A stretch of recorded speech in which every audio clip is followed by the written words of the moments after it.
মুসা রে, হাতের মধ্যে যে লাঠি আছে লাঠি দিয়ে নদীর মধ্যে বাড়ি দাও।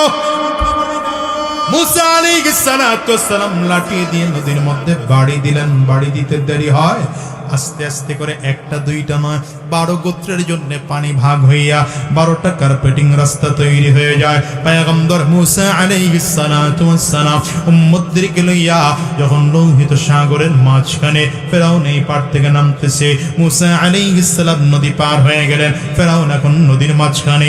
আল্লাহ ডাক দেয়, পানি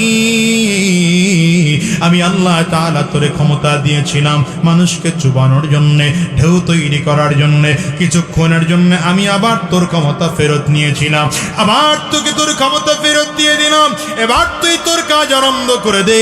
পানি আল্লাহ পাকের আদেশ পাইয়া এইবার ফেরাউনকে একবার নিচের দিকে নেয়, আবার উপরের দিকে উঠায়, আবার নিচের দিকে নেয়, আবার উপরের দিকে উঠায়। ফেরাউন যখন দেখে বাঁচা যাবে না, এইবার আল্লাহর কাছে বলতে শুরু করেছে, আমানতু বিরাব্বি মুসা ওয়া হারুন।